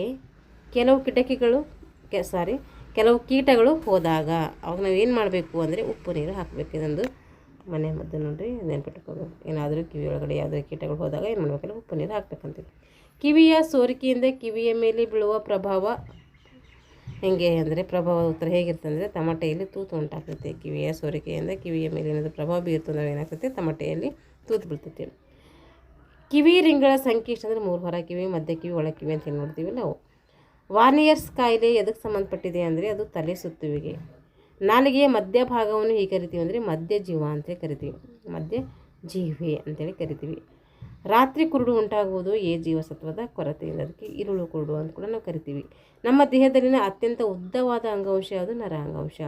ಮೆದುಳು ಬಳ್ಳಿಯ ಉದ್ದ ಎಷ್ಟು ಅಂದರೆ ಅದು 46 ಸೆಂಟಿಮೀಟರ್. ನರವ್ಯೂಹದಲ್ಲಿರುವ ಮುಖ್ಯವಾದ ಅಂಗ ಯಾವುದು ಅಂದರೆ ಅದು ಮೆದುಳು. ಕಣ್ಣಿನ ಆರೋಗ್ಯದಲ್ಲಿ ಮುಖ್ಯವಾದ ಪಾತ್ರ ವಹಿಸುವ ವಿಟಮಿನ್ ಯಾವುದಂದರೆ ಎ. ನರಾಂಗಾಂಶದ ರಚನೆಯ ಹಾಗೂ ಕ್ರಿಯೆಯ ಮೂಲ ಘಟಕ ಯಾವುದಂದರೆ ಅದು ನ್ಯೂರಾನ್. ದೇಹದ ಸಮತೋಲನವನ್ನು ನಿಯಂತ್ರಿಸುವ ಮೆದುಳಿನ ಭಾಗಕ್ಕೆ ಏನಂತೀವಿ ನಾವು ಅನುಮಸ್ತಿಷ್ಕ ಅಂತೇಳಿ ಕರಿತೀವಿ. ದೇಹದ ಉಷ್ಣತೆಯನ್ನು ನಿಯಂತ್ರಿಸುವ ಮೆದುಳಿನ ಭಾಗಕ್ಕೆ ಏನಂತೀವಿ ಡಿವೈನ್ ಸೆಫಲನ್ ಹೈಪೋಥಾಲಮಸ್ ಅಂತೇಳಿ ಕರಿತೀವಿ. ಸಂವೇದನೆಯನ್ನು ನಿರ್ವಹಿಸುವ ಅಂಗಾಂಶ ಅದಂದರೆ ನರ ಅಂಗಾಂಶ. ಕಣ್ಣಿನ ಹೊರ ಆವರಣದ ಬಿಳಿಯ ಕವಚ ಅಂದರೆ ಅದು ಸ್ಕ್ಲೀರಾ. ಕಣ್ಣಿನ ವ್ಯಾಸ ಎಷ್ಟಿರ್ತದೆ ಅಂದರೆ 24 mm ಇರ್ತೈತಿ. ಕಣ್ಣುಗುಡ್ಡಿಯ ಒಳಗಿನ ಆವರಣಕ್ಕೆ ಏನಂತೀವಿ ರೆಟಿನಾ ಅಂತೇಳಿ ಕರಿತೀವಿ. ಕಣ್ಣಿನ ಮುಂಭಾಗದಲ್ಲಿ ರಂಧ್ರ ಯಾವುದಂದರೆ ಅದು ಪಾಪೆ. ಮನುಷ್ಯನ ಅತಿ ಚಿಕ್ಕ ಸ್ನಾಯು ಅಂದರೆ ಕಣ್ಣು.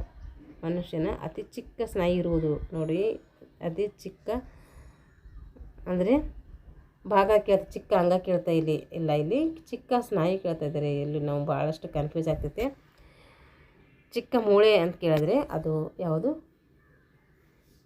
ಕಿವಿಯಲ್ಲಿರುವಂತಹ ಸ್ಟೆಪಿಸ್. ಆದರೆ ಇದು ಚಿಕ್ಕ ಸ್ನಾಯು ಕೇಳಿದ್ರೆ ಕಣ್ಣಿನಲ್ಲಿರ್ತದೆ, ನೆನ್ಪಿಟ್ಕೊಳ್ಳಿ, ಕನ್ಫ್ಯೂಸ್ ಮಾಡ್ಕೋಬಾರ್ದು. ಮೆದುಳಿನ ಆಜ್ಞೆಗೆ ಒಳಪಡದ ಕೇಂದ್ರ ವ್ಯೂಹದ ಭಾಗ ಯಾವುದಂದರೆ ಮೆದುಳು ಬಳ್ಳಿ. ಮೆದುಳಿನ ಆಜ್ಞೆಗೆ ಒಳಪಡೋದಿಲ್ಲ ಇದು ಯಾವುದು ಮೆದುಳು ಬಳ್ಳಿ. ಇಷ್ಟೇನಾಯಿತು ಜ್ಞಾನ ಸಂಸ್ಥೆ ಅನ್ನೋದ್ರ ಮೇಲೆ ನಾನು ಏನು ಮಾಡಿದ್ದೀನಿ, ಅದರ ಟಾಪಿಕ್ ಜೊತೆಗೆ ಅದಕ್ಕೆ ಸಂಬಂಧಪಟ್ಟಂಥ MCQಗಳನ್ನು ಬಿಡಿಸಿದ್ದೀನಿ. ಮುಂದಿನ ತರಗತಿಯಲ್ಲಿ ಮುಂದಿನ ಲೆಸನ್ನೊಂದಿಗೆ ಮತ್ತೆ ಭೇಟಿಯಾಗೋಣ ಅಂತ ಹೇಳ್ತಾ ಇಲ್ಲಿಗೆ ತರಗತಿಯನ್ನು ಮುಗಿಸ್ತಾ ಇದ್ದೀನಿ. ಎಲ್ಲರಿಗೂ ಧನ್ಯವಾದಗಳು.